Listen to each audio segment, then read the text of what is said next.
Assalamualaikum warahmatullahi wabarakatuh. Kami mahasiswa dari Poltekkes Kemenkes Makassar, Prodi Farmasi semester 3 dari kelompok 6 akan membawakan presentasi dengan judul yakni titrasi redoks iodometri.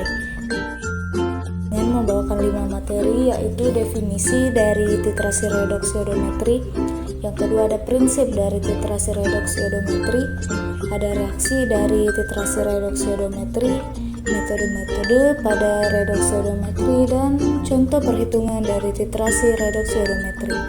Sebelum kami masuk pembahasan lebih lanjut, izinkanlah kami memperkenalkan diri terlebih dahulu. Anggota dari kelompok kami yaitu Mutia Maharani dengan NIM terakhir 62, yang kedua ada Muhafiat dengan NIM terakhir 64, Mutia Zahra dengan NIM 65, Nur Syam dengan NIM terakhir 69, Putri Rizky Aulia dengan NIM terakhir 76, Rahmaniar dengan NIM terakhir 77, dan saya sendiri Syira Dairatul Rahma dengan NIM terakhir 88. Yang pertama, definisi iodometri. Titrasi iodometri adalah salah satu metode titrasi yang didasarkan pada reaksi oksidasi reduksi. Iodometri adalah analisa titrometri yang secara tidak langsung untuk zat yang bersifat oksidator seperti besi 3, tembaga 2, di mana zat ini akan mengoksidasi iodida yang ditambah dalam bentuk iodin.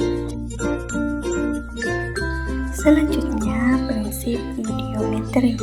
Titrasi iodometri atau redoksimetri termaksud dalam titrasi dengan cara tidak langsung. Dalam hal ini, ion iodide sebagai produksi diubah menjadi iodium yang nantinya dititrasi dengan larutan baku Na2S2O3. Cara ini digunakan untuk penentuan oksidator. Pada oksidator ditambahkan larutan Kl dan asam, sehingga akan terbentuk iodium yang akan dititrasi dengan Na2S2O3. Sebagai indikator digunakan larutan Kanji. Titik akhir titrasi pada iodometri apabila warna biru telah hilang.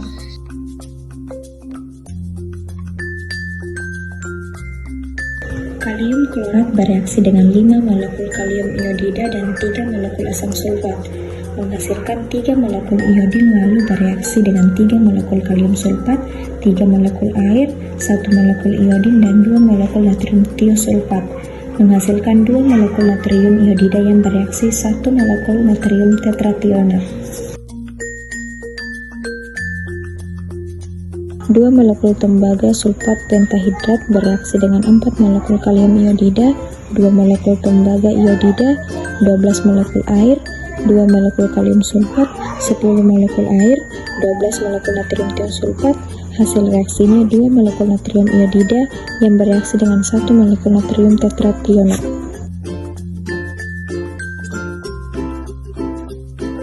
Kemudian selanjutnya metode iodimetri. Melalui titrasi tidak langsung ini, semua oksidator yang akan diterapkan kadarnya direaksikan terlebih dahulu. Ion iodide berlebih sehingga 12 dapat dibebaskan. Selanjutnya 12 dapat dibebaskan ini dititrasi dengan larutan baku sekunder Na2S2O3 dengan indikasi amilum. Metode ini, larutan harus dijaga supaya pH-nya kurang dari 8, karena dalam larutan alkali iodium bereaksi dengan hidroksida OH- menghasilkan ion hipoiodik yang akhirnya menghasilkan ion iodat. Menurut reaksi 12 tambah OH- hasil dari Hi tambah IO- 310103 plus 21-. Metode iodometri. Larutan natrium tiosulfat tidak stabil dalam jangka waktu lama dikarenakan keasaman. Larutan ini mudah terurai menjadi ion hidrogen sulfit dan secara perlahan-lahan terurai membentuk pentationat. Oksidasi oleh udara, larutan ini mudah teroksidasi membentuk sulfur. mikroorganisme, terdapat bakteri dalam udara yang menggunakan larutan natrium tiosulfat sebagai sumber sulfur dalam metabolismenya dan mengoksidasinya menjadi sulfat. Indikator kanji atau amilum yang dipergunakan harus ditambahkan mendekati titik akhir titrasi. Penambahan amilum di awal titrasi akan menyebabkan terbentuknya iod amilum akan membentuk kompleks warna biru yang tidak larut dalam air dingin, sehingga akan menyebabkan titran semakin bertambah untuk memutuskan ikatan kuat senyawa kompleks tersebut dan akan mengganggu penetapan kadar sampel. Di sini ada contoh perhitungan pembuatan larutan Na2S2O3O2, yaitu disiapkan pipet 10 ml yang berisikan KLO3 0,1 N, masukkan ke dalam Erlenmeyer, tambah larutkan 1 ml larutan KL 10% dan 1 ml H2SO4 sebanyak 10%. Lalu titrasi Na2SO2O3 0,1 N sampai warna kuning muda, lalu tambahkan larutan amilum 1%. Lanjutkan titrasi sampai warna biru hilang. Ternyata Na2SO2O3 yang diperoleh sebanyak 10,50 ml. Hitunglah N dari Na2SO2O3. Nah, di sini yang kita ketahui ada N1. N1-nya sebanyak 0,1 N, V1-nya sebanyak 10, V2-nya sebanyak 10,50. Yang ditanyakan adalah N2.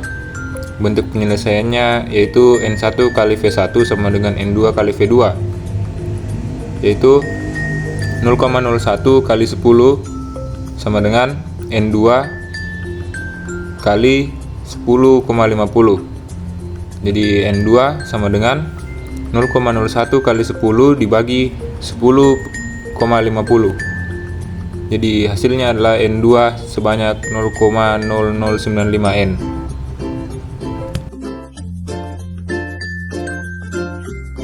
Contoh perhitungan 2, pembakuan larutan.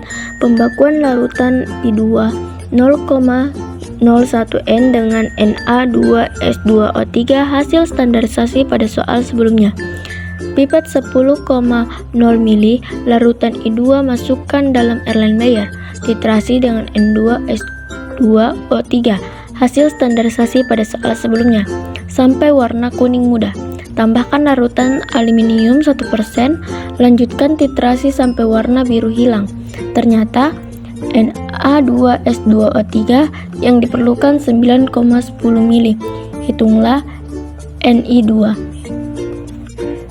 Diketahui N1 sama dengan 0,0095, V1 sama dengan 9,10, V2 sama dengan 10. Ditanyakan N2.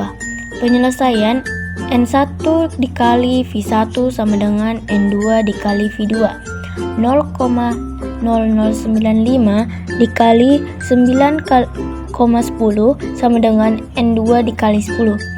N2 sama dengan 0,0095 dikali 9,10 per 10. N2 sama dengan 0,0086 N.